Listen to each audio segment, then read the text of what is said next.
Ассалаумағалейкум, құрметті ағайын.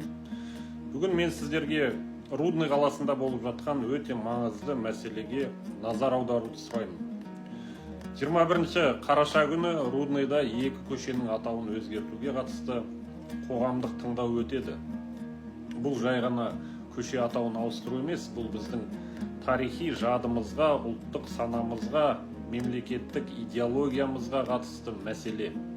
Қазір Рудный қаласында 50 лет октября және Иван Франко атты екі көшенің атауын өзгерту ұсынылуда. Осы бастаманы қоғам белсендісі Жалғасбек Дүйсіпбаев көтеріп, бүкіл елден қолдау сұрап отыр.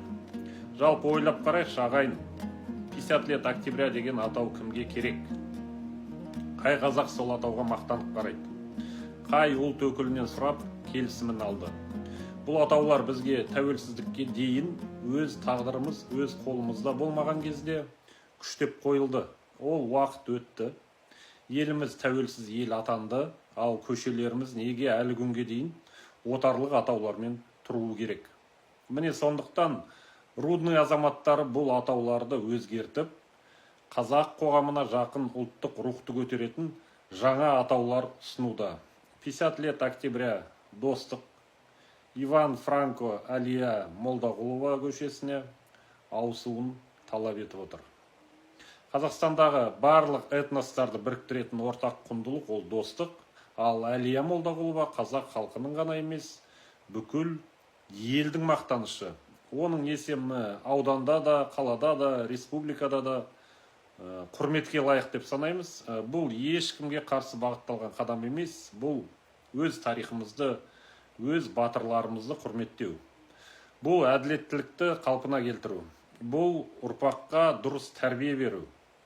Өйткені ертең балаңыз, анашым біз неге әлі күнге дейін октябрь төңкерісінің мерейтойын көше ретінде атап жүрміз деп сұраса, не дейміз?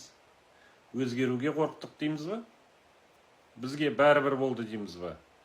Жоқ ағайын, енді бізге бәрібір емес, біз тарихтың иесі болғымыз келеді. Біз өз қаламызға, өз көшелерімізге, өзімізге лайықты атаулар бергіміз келеді. Осы жолы Рудный қаласының қарапайым халқы, белсенді азаматтар, жастар, үлкен кісілер бәрі бастама көтеріп отыр. Бұл тек Рудныйдың мәселесі емес, бұл Қазақстанның әр өңірінде болып жатқан ұлттық жаңғыру процесінің бір бөлігі.